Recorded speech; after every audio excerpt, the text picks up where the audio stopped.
Hi students, in today's session I am going to discuss an excellent trick to find number of geometrical isomers and optical isomers for coordination compounds. Let us start. Geometrical isomerism.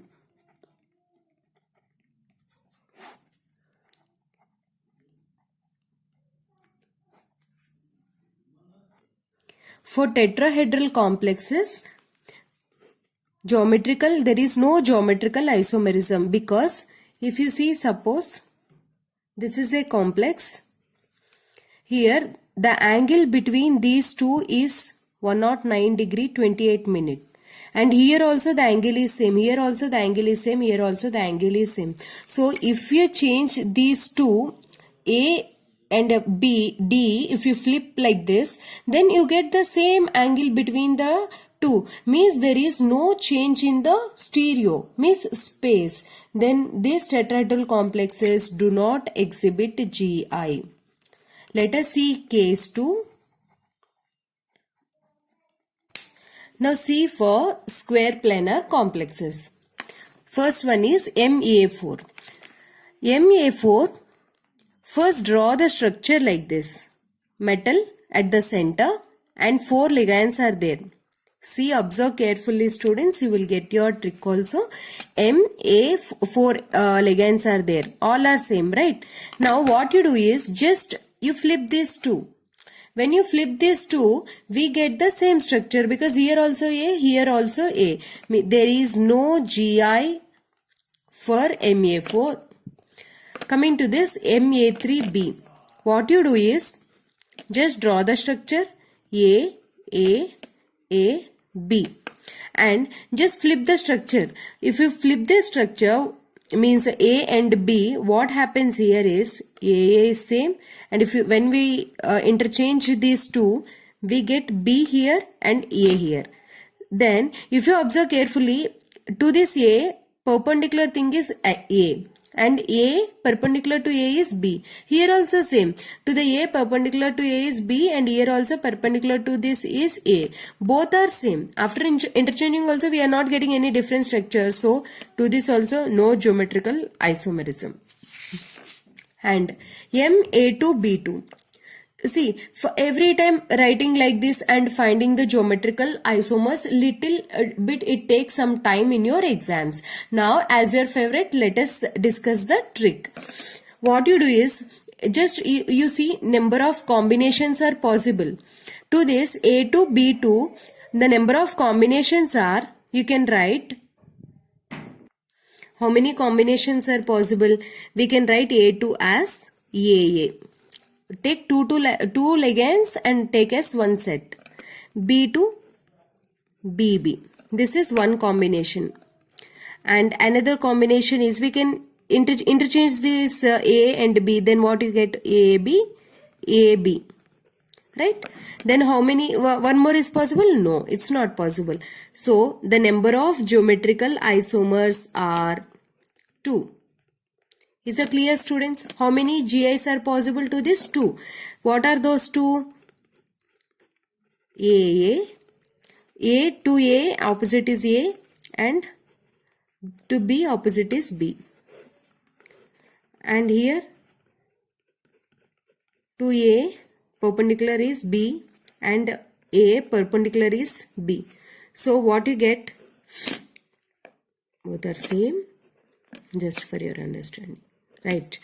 AA are opposite to each other. So this is trans. And here both are side by side. Then it is cis. How many isomers are possible? 2. Here, now coming to the trick. How to do this trick, students? A4, right? How many combinations are possible? AA. Only one is possible. Means only one isomer. No other thing is possible. Here, A3B, how can we write? What is the trick? AA. AB. That's it. So that's why there is no GI.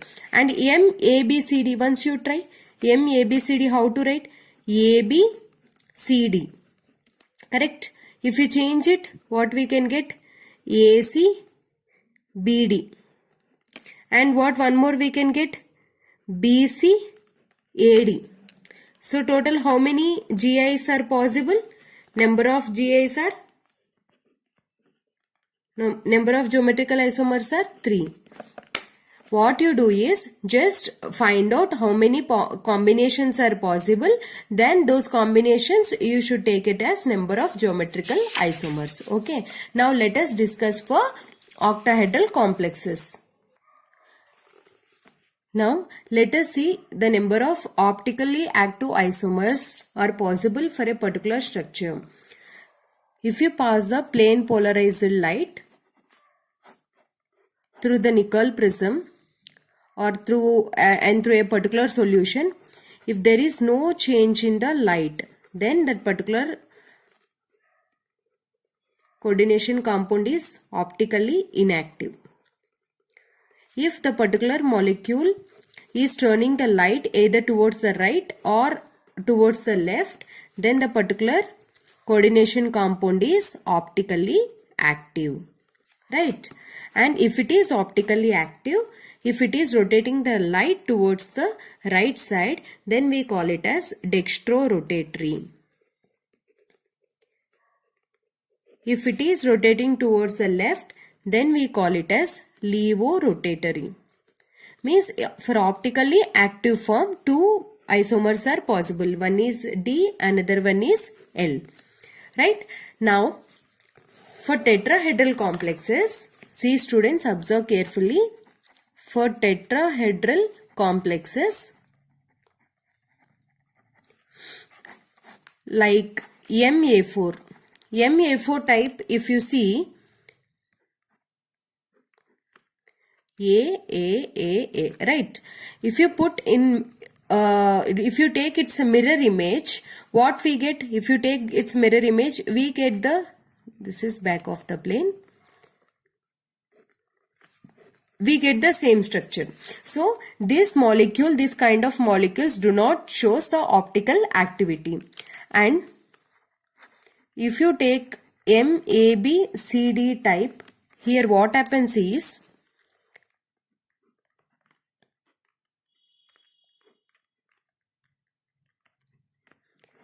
take its mirror image.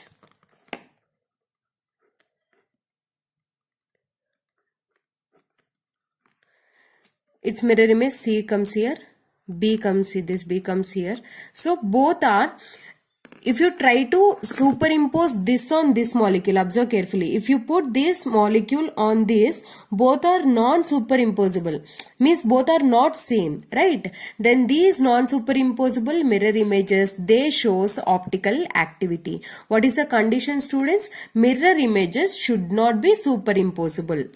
Optically active. What is the conditions? What is the condition? Mirror image should not be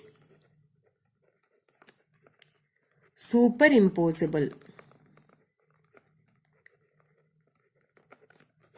This is the thing, right? Now let us see the trick for octahedral complexes. Let us discuss one more time both geometrical isomerism and as well as optical isomerism. Really it is very, very important and nice also. See the first one, octahedral complex MA6. How many geometrical isomers are possible and how many optical isomers are possible? That is your question. So only one combination is possible. If only one combination is possible, no other combination, so no GI. And one trick for you to find optical isomerism. Excellent trick. If any pair has same ligands like AA or any two pairs are same like AB, then they are optically inactive. This is your trick, right? Now here EAA, same pair is there, right? If same pair is there, what is the, students? This is optically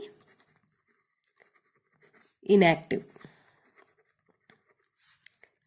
Fine. Second one, MA5B. How many combinations are possible to this? AA, AB. Right? No other combination is possible. So, no GI, and this is optically inactive. Next, MA4B2. How many combinations are possible? AA, BB. And AA, just change this, AB, one more, AB. Any other? No other combination. So number of GI is 2. Clear? And if you see, same ligand is there, so optically inactive, and here also same ligand, optically inactive. It won't show optical activity. No optical activity. No optical activity. Come into the fourth one, MA3B2C. How many combinations are possible? Just write down all the combinations. AA, AB, BC. Next, AA, AC, BB. AB, AC. So number of GI, how many students? Number of GI is equal to 3. And it is optically active or not? AA, same ligand, optical inactive. Same ligand, optical inactive. In this, 2 pairs also same. So it is also optically inactive. Means this coordination compound is optically inactive. No optical activity.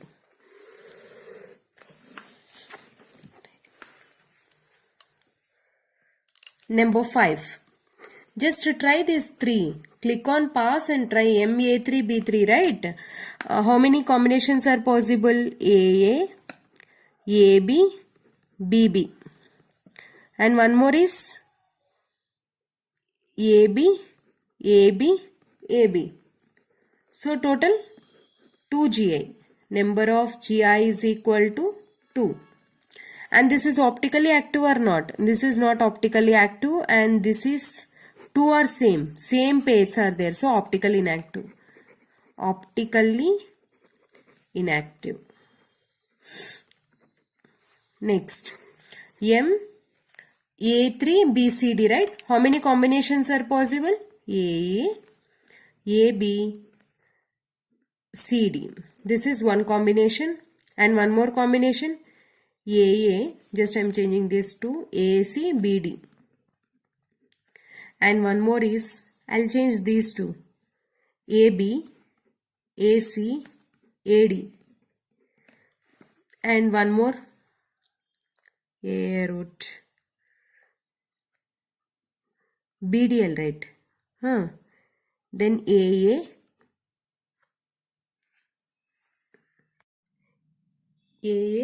AD, BC. So total how many are possible? Number of geometrical isomers are how many? 4. In this, how many are optically active? This is optically inactive. This is also optically inactive. This is optical, and only this is optically active. And how many are possible to this? One is D form is possible, L form. So optically active forms are how many students? 2. You should count this. You should not take it as 1. It should show D form as well as L form. So number of optical active isomers are 2. And optically inactive isomers how many? Optically inactive isomers are 1, 2 and 3. Now total stereo isomers how many? Stereo isomers. Stereo isomers means you should count both optically active and optically inactive. So total 5 stereo isomers are possible. Is that clear? Now what you do is, to this MA2B2C2, just you take the all combinations and take all combinations and find number of geometrical isomers and number of optical isomers and number of stereoisomers. That is your question. Test yourself. See here, optical isomers are possible. You should count both D and L and you should comment me your stereoisomers. I hope this video is useful for you. Thanks for watching.